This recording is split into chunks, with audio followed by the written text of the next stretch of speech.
Kelly Madrid. Today's date's November 17th, 2019, and this is week 3, lab 2, bacterial morphology and staining techniques. This is actually exercise 2, which is differential stains. Exercise 1, which is direct and negative stains, I already completed.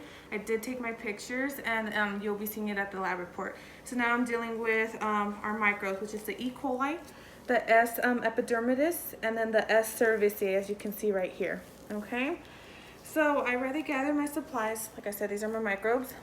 I have a staining dish, my candle with fire, and I have my inoculated loops with alcohol so I can sterilize these. As you can see, I have all my 4 staining types, which is crystal violet, iodine, then you have the decolorizer and the safranin. Okay, all right, so what I'm first gonna do is, and I also have my microscope right here, so after I do show you the sample, I'll be viewing what I see on the slide, okay, for each different microorganism. So I already got a slide and I labeled it E. coli, and I actually turned it around and draw a diamond-sized circle, okay? I will be getting the sample and placing it on top of the circle, but the circle will be facing down where I marked it, so label side up. I did it the same thing with the other 2, S. epidermidis and then the S. cerevisiae. Okay, leave my inoculation loop in here to sterilize for 30 seconds. Then I'm gonna gather my E. coli. I'm gonna open it. Okay, and then I'm gonna sterilize the tip because I wanna make sure all my sample is sterilized. Making sure I'm just getting the sample. Okay, gonna get my inoculation loop and then dry it vigorously.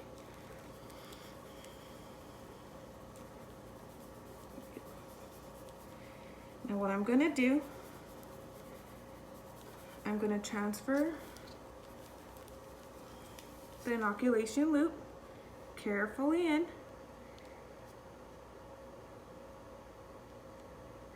take it out, and then place it on my slide.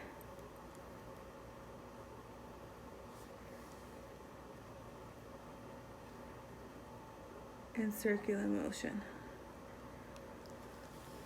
I'm gonna place this down, and what I'm gonna do, I'm gonna throw this in the bleach. This is undiluted, so this is 100% bleach, and just throw the inoculation loop in there. Okay, now I'm gonna let my thing completely air dry, and then I'm gonna close this up. So I'm gonna, same thing, sterilize it and close it up, okay?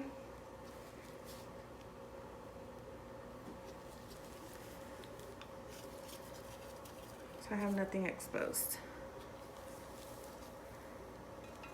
Here we are. Okay. So now what I'm gonna do, let my E. coli completely air dry, and once it's air dried, I'm gonna be passing it over the heat fix, this fire, 5 times. Okay, I do have my test tube clamp right here. Trying to see if this is air dry. Looks about air dry. All right, move this.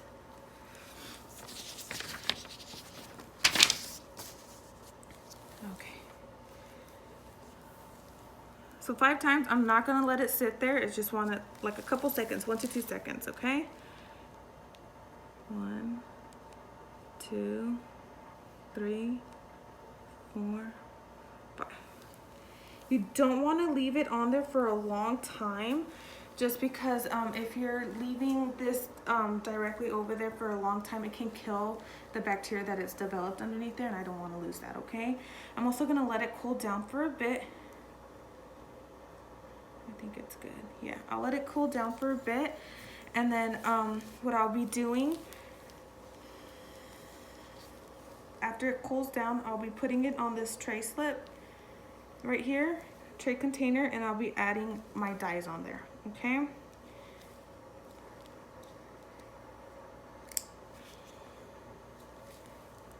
It seems pretty cold down to me.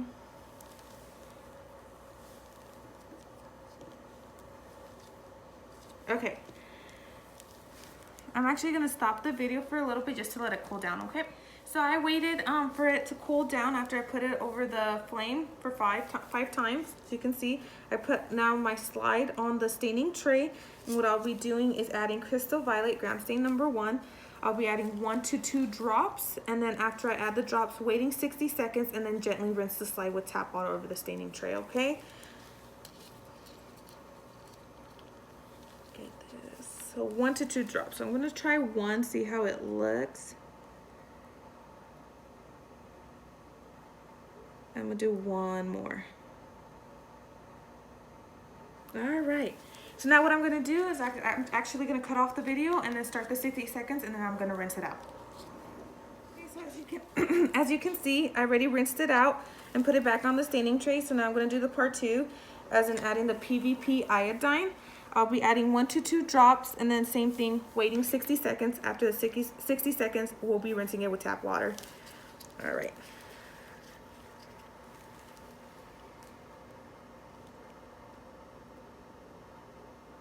1, 2. All right, I'll be waiting for 60 seconds and I'll be back. Okay, so now I did part 2, which is waited 60 seconds for the PVP iodine and then rinse it out in the tap water. So now I'll be doing part 3, where I'll be adding 2 to 3 drops of the decolorized, waiting 30 seconds instead, and then rinse the slide gently and then return it to the staining tray. So I'm gonna add that. So 2 to 3 drops. I'm gonna start with 2 and see where I go from there, okay? It's 1, 2. I think I'll do 2. All right, so now I'm gonna wait 30 seconds and then rinse it out after 30 seconds and return it to my staining tray. So I returned my E. coli slide back into the staining tray after applying the decolorizer, waited 30 seconds and then gently rinsed it. So now my last step is I'll be applying the saffronin, which is the gram stain number 4. I'll be applying 2 to 3 drops, waiting 30 seconds, and then gently rinse the slide, okay? 2 to 3 drops. So I'm gonna start off with 2, and if I need more, I'll probably add the 3rd drop.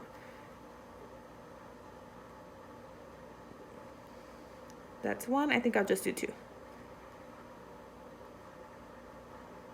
2. All right. Now that I applied the 2 drops, I'll be waiting 30 seconds, rinsing, and then I'll be back. Thank you. Okay, so I waited 30 seconds, rinsed out the gram stain number 4, and I actually left it here on a piece of paper towel where I'm gonna let it completely dry. As soon as it's done completely drying, I'll place it under my microscope, and then I'm gonna view what I can see in the different types of magnification. After that, I'll take the best picture and upload it on my lab report assistant. And then I am gonna be repeating the same steps that I did for the E. coli slide to the other 2 slides, which is the S. epidermidis and then the S. cerevisiae. Thank you.